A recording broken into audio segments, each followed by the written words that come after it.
नमस्कार दोस्तों, आपका अपने चैनल शिवांश एजुकेशन में स्वागत है। आज हम इस वीडियो में देखेंगे पार्ट 1 सामाजिक विज्ञान के महत्वपूर्ण लघु उत्तरीय प्रश्न एवं दीर्घ उत्तरीय प्रश्न। ज़्यादा से ज़्यादा 3 या 4 क्वेश्चन होंगे, जिससे आप तैयार करके आपका इस वाले चैप्टर से कम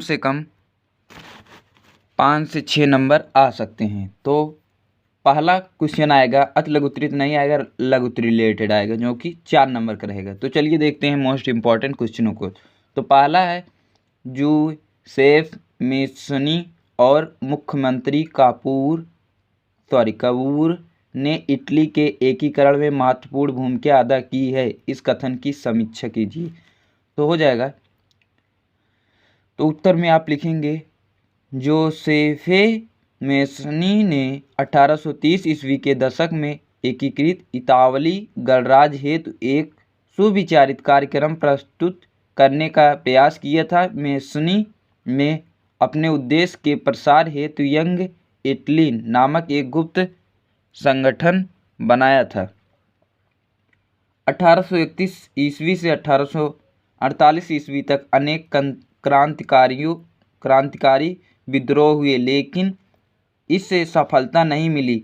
सार्डिनियम पीडमोंट के राजा विक्टर एनमोनेल के मुख्यमंत्री काव्यूर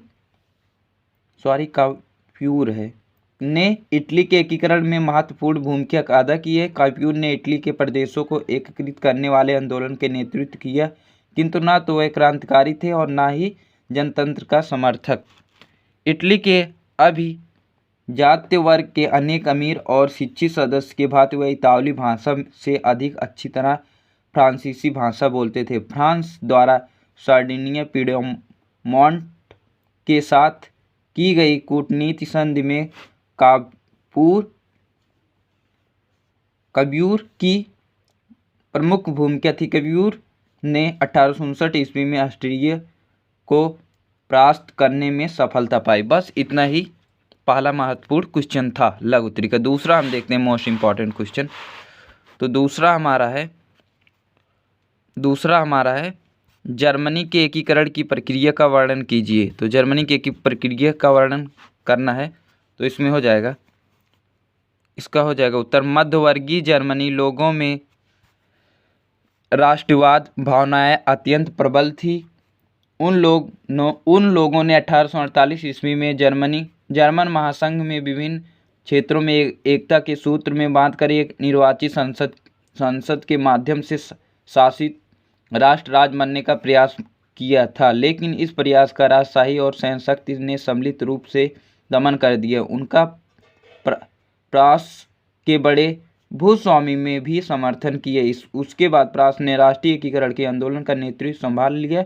उसके मुख्यमंत्री ऑटोमन बिस्मार्क इस प्रक्रिया के जनक थे, जिसने फ्रांस की सेना और नौकरशाही की मदद ली। 7 वर्ष के दौरान ऑस्ट्रिया, डेनमार्क और फ्रांस से 3 युद्धों में प्रसा की जीत हुई और एकीकरण की प्रक्रिया पूरी हुई। जनवरी 1871 ईस्वी में वार्सिया में हुए एक समारोह में प्रासा के राजा विलियम प्रथम को जर्मनी का सम्राट घोषित किया गया। ये दूसरा मोस्ट इम्पॉर्टेंट क्वेश्चन है। और तीसरा मोस्ट इम्पॉर्टेंट क्वेश्चन है, ऑटोमन बिस्मार्क कौन था, वह क्यों प्रसिद्ध है।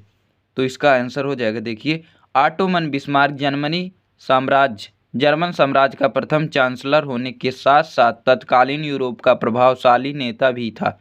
जर्मनी के एकीकरण में बिस्मार्क का प्रमुख भूमिका थी। 1870 तक बिस्मार्क ने अपनी रक्त और लौह की नींव से अपने देश को राष्ट्रीय एकता के लिए जीत हासिल की थी। 1871 से 1890 तक बिस्मार्क राज्य के मामलों में सर्वोच्च शिखर पर था। 1890 में उसने अपने पद से त्याग दे दिया। ये था 3 महत्वपूर्ण लघु उत्तरीय प्रश्न। अब दीर्घ उत्तरीय प्रश्न देखते हैं, महत्वपूर्ण 6 नंबर का जो आएगा। पहला दीर्घ उत्तरीय मोस्ट इम्पॉर्टेंट प्रश्न है। तो पहला प्रश्न है, 1789 ईस्वी में फ्रांस की क्रांति का क्या कारण था। यह ऐसे भी आ सकता है, फ्रांस की क्रांति कब शुरू हुई, उसके प्रमुख कारण क्या थे।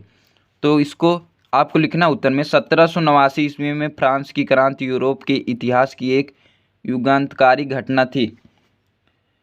इस क्रांतिकारी के कारण लुई 16वें का वंशगत शासन फ्रांस से समाप्त हो गया। फ्रांस में लोकतंत्र मतलब अर्थात जनता का शासन का प्रारंभ हुआ। फ्रांस की क्रांति के लिए उत्तरदायी प्रमुख कारणों को विवरण इस प्रकार है।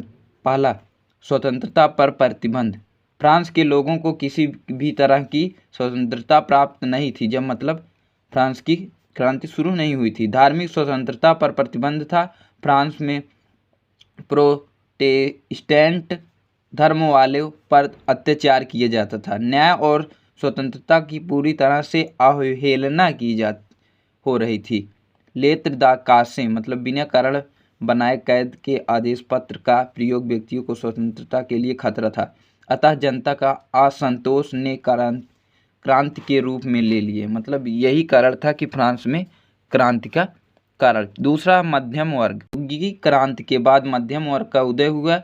इस वर्ग में व्यापार, उद्योगपति, वकील, डॉक्टर, लेखक, पत्रकार, शिक्षाविद और निम्न सरकारी पदाधिकारी आदि थे। फ्रांस के मध्यम वर्ग महत्वाकांक्षी था और कुलीन वर्ग को अपना शत्रु मानता था। नेपोलियन ने ठीक कहा था कि फ्रांसीसी क्रांति का वास्तविक कारण कुलीनों का घमंड था, स्वाधीनता तो महज एक बहाना था। अतः फ्रांसीसी क्रांति का एक प्रमुख कारण यह भी था कि वहाँ के मध्यम वर्ग सामाजिक एवं राजनीतिक समानता चाहते थे और इसके लिए विद्रोह का सामना करने के लिए तैयार थे।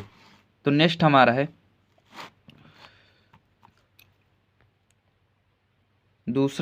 तीसरा वाला है हमारा। तीसरा है अयोग्य शासक। क्रांति के समय फ्रांस का शासक लुई 16वां था। वह एक अयोग्य शासक था क्योंकि उसने शासन में सुधार लाने का प्रयास नहीं किया। उसकी पत्नी का प्रभाव शासन पर अधिक था। लुई 16वें के राज्यारोहण के समय जनता को बहुत आशा थी, लेकिन उसका अदूरदर्शिता और कर्तव्यहीनता के कारण जनता के विद्रोह के मार्ग का सहारा लेना पड़ा। तो नेक्स्ट है दार्शनिकों का प्रभाव। मतलब दार्शनिकों का क्या प्रभाव था फ्रांस पर। फ्रांस के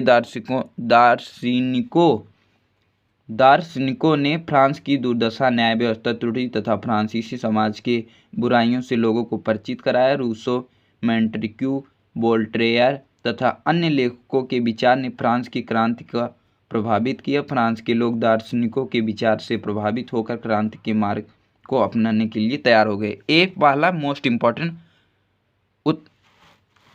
विस्तृत प्रश्न। दूसरा मोस्ट इम्पॉर्टेंट, ये भी बहुत इम्पॉर्टेंट है, इससे रिलेटेड आप बहुत से क्वेश्चन कर सकते हैं। तो है यूरोप में राष्ट्रवाद में जर्मनी में इटली के एकीकरण। तो इससे आप जर्मनी के एकीकरण का भी लिख सकते हैं, इटली के एकीकरण का और यूरोप में राष्ट्रवाद, तीन क्वेश्चन इससे लिख सकते हैं आप सिर्फ इसे याद करके। तो 19वीं सदी में यूरोप महाद्वीप में राष्ट्रवाद का एक लहर चली जिसने यूरोपीय देशों को कायाकल्प कर दिया। जर्मनी, इटली, रोमानिया आदि नवनिर्मित देश कई क्षेत्रीय राज्यों को मिलाकर बने जिसमें राष्ट्रीय पहचान समान थी। यूनियन, पोलैंड, बल्गारिया आज स्वतंत्र होकर राष्ट्र बन गए। राष्ट्रवादी चेतना का उदय यूरोप में पुनर्जागरण काल से शुरू हो चुका था, परंतु 1789 ईस्वी में फ्रांस की क्रांति में यह सशक्त रूप से लेकर प्रकट हुआ। 18वीं शताब्दी में कई देश जैसे जर्मनी, इटली तथा स्विट्जरलैंड आदि उस रूप में नहीं थे जैसे कि आज हम उन्हें देखते हैं। 18वीं सदी के मध्य जर्मनी, इटली और स्विट्जरलैंड राजशाहियों, डचों और कैंटनों में बटे हुए थे जिनके शासन के स्वायत्त क्षेत्र थे। इसी प्रकार पूर्वी और मध्य यूरोप निरंकुश राजतंत्र के अधीन थे और इन क्षेत्रों में तरह तरह के लोग रहते थे। वह अपने आप को एक सामूहिक पहचान या किसी समान संस्कृति की भागीदारी नहीं मानते थे। ऐसी स्थिति राजनीतिक एकता को आसानी से बढ़ावा देने वाली नहीं थी। इन तरह के समूह के आसपास बांधने वाले तत्व केवल सम्राट के प्रति सबकी निष्ठा थी। फ्रांसीसी क्रांति से पहले फ्रांस एक ऐसा राज्य था जिनके संपूर्ण भूभाग पर एक निरंकुश राजा मतलब जिसका कोई अंकुश ना हो राजा का शासन था। फ्रांसीसी क्रांति का नारा स्वतंत्रता, समानता और विश्व बंधुता ने राजनीतिक अभिजात वर्गीय परिवेश से बाहर कर दिए। उसके अखबारों, सड़कों और सर्वसाधारण की वस्तुएं बना दी गई। 19वीं सदी तक आते आते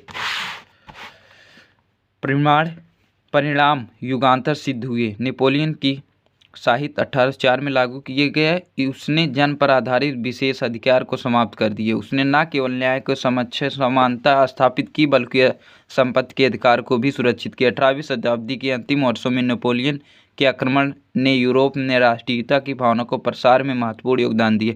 इटली, पोलैंड, जर्मनी और स्पेन में नेपोलियन ने नवयुग के संदेश पहुंचाया। नेपोलियन के आक्रमण से इटली, जर्मनी के एक नया अध्ययन प्रारंभ हुए। उसे समस्त देश में एक संगठित एवं एक रूपी शासन स्थापित किए गए। इससे वह राष्ट्रीयता के विचार उत्पन्न की सीमा को बाहर निकालकर उसके वास्तविक एवं राजनीतिक रूप प्रदान किया, जिससे इटली और जर्मनी के एकीकरण के मार्ग प्रशस्त हुए। यूरोप में राष्ट्रवाद के प्रमुख बिंदु इस प्रकार के हैं। तो यूरोप में राष्ट्रवाद के भावना विकास के कारण यूरोपीय राज्य एकीकरण हुए, कई बड़े तथा छोटे शहरों का उदय हुए।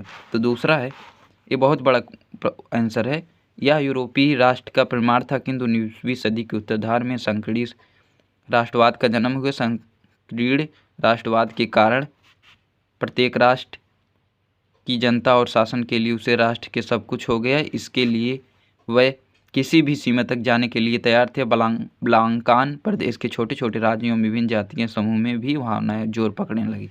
बस इतना ही, आप ये क्वेश्चन तैयार कर लेंगे, इससे आपका 3 दीर्घोत्तरीय क्वेश्चन बन सकता है।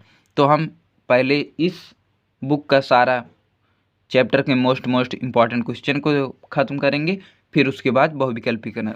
आपके पूरे विषय की तैयारी एकदम 110% कराई जाएगी। हिंदी की सभी पाठ की तैयारी हो चुकी है, सिर्फ उसमें बहुविकल्पी बचे हैं 20, तो वो भी वीडियो में करा दिया जाएगा। तो अगर आपने नहीं देखा है तो जाके प्लेलिस्ट में बनाया गया है कि हिंदी के संपूर्ण किताब की तैयारी। तो बस ज़्यादा से ज़्यादा आपको 4 से 5 वीडियो मिलेंगे, वो भी 10-5 मिनट के अंदर। तो आप वहाँ से जाके तैयारी कर सकते हैं पूरी हिंदी की।